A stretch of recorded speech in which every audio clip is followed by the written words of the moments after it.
Hey, church, and welcome to another daily devotion as we talk about the problem of evil as it relates to God. One of my favorite movies is, I'm a Western buff. I love Westerns. And Clint Eastwood, The Unforgiven, which is a newer Western. I mean, well, now it's probably close to 25, 30 years old, but Clint Eastwood plays a murderous, horrible uh, Will Money. All the characters are named after some kind of currency.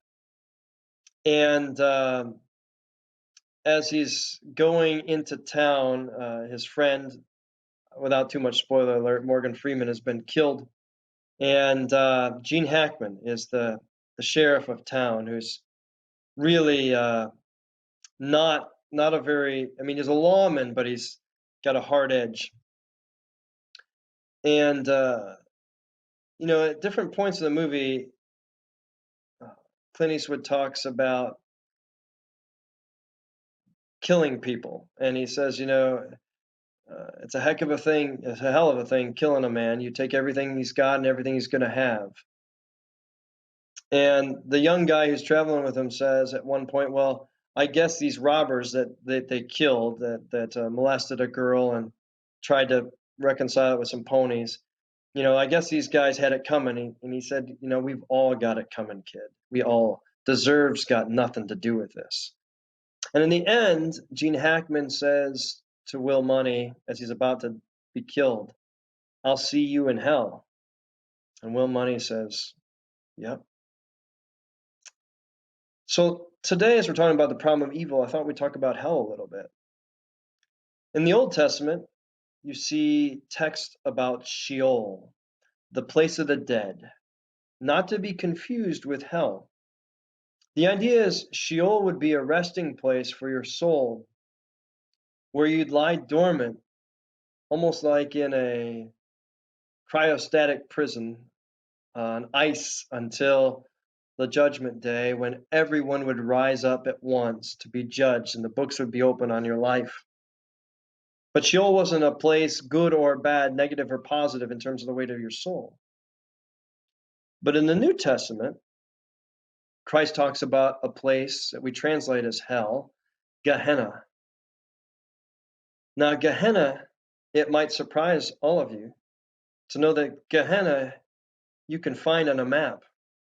Not a map of hell, but on a Google Maps, on an earthly map. Gehenna is a valley outside of Jerusalem.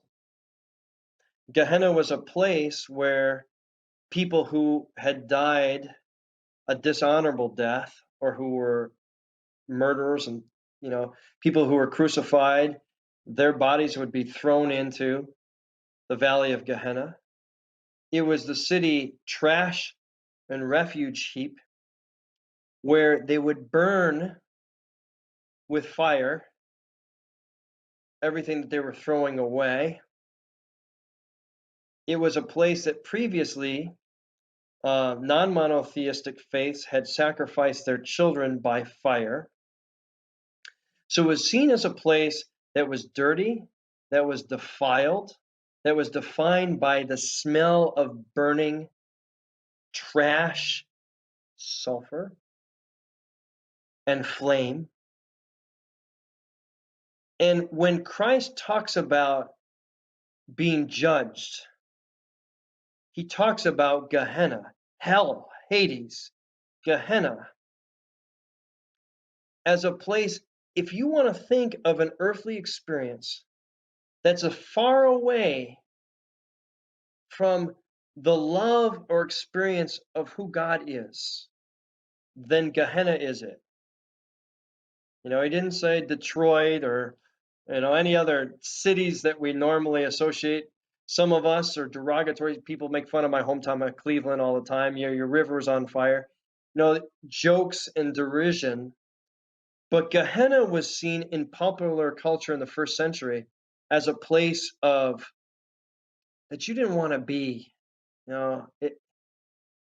It's a place where the worms and maggots eat everything and destroy it. It's a place of decay. It's a place of death and dying, a trash. And so the idea of judgment coming with fire, sulfur, flame, all these images we have of hell in the New Testament comes from a very specific experience that Jesus and the disciples would have known, and anybody hearing him would have known.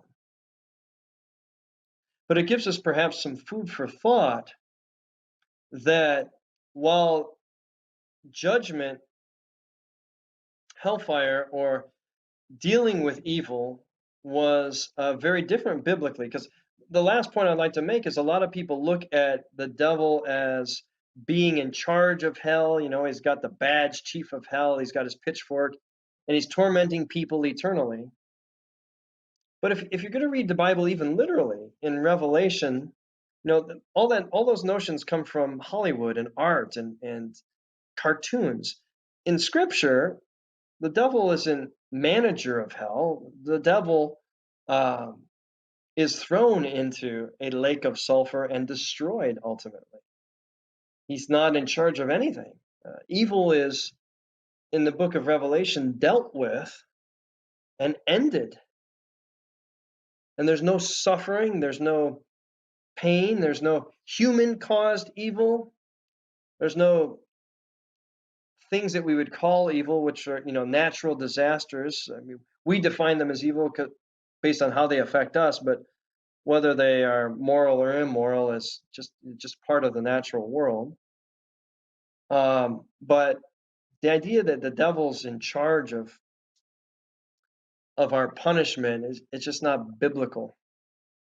And so, you know, it's more of a cultural thing than how we manipulate the problem of evil than something scriptural. So again, more of a heady topic, but something that I think is important for us to understand when we talk about hell, and a God who continually says, I desire, it's the will of God that all God's children come to him. So the last point I'd make that is more controversial is, if it's God's will that more people are saved than are damned or destroyed, how is it that a lot of Christians hold on to the fact that, you know, there's going to be 144,000 saved, or only a small fraction, you know, narrow is the path to life and wide the path of destruction. So just a few humans, just a few of the righteous are going to be saved. Well, if that's true, then I'd pose this question. Does that mean the temptation for humanity to do evil in the end is stronger than the grace and love of God and what Christ has done on the cross? Because if we hold that theology, that's what that means. That ultimately more of God's beloved creation of humanity is destroyed and eternally damned than is redeemed. And if it is the will of God that all people are eventually saved, I'm not a universalist, but if God's will is that more are saved than not, then either human self-will is stronger than the power of God's love to draw us, or our theology is a little off. Maybe we want more people to suffer. Maybe we want God to bring the hammer down. And the idea that God is merciful or compassionate more so than we would be, maybe that's one of our problems when we talk about judgment and evil. That God would dare to be more merciful. Jonah, why are you so upset? That book ends.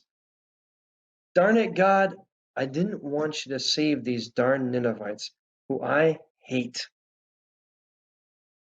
And God says, who are you to question my mercy and who I give it to? Food for thought on this day when we'd like to give them hell. May God's peace be with you.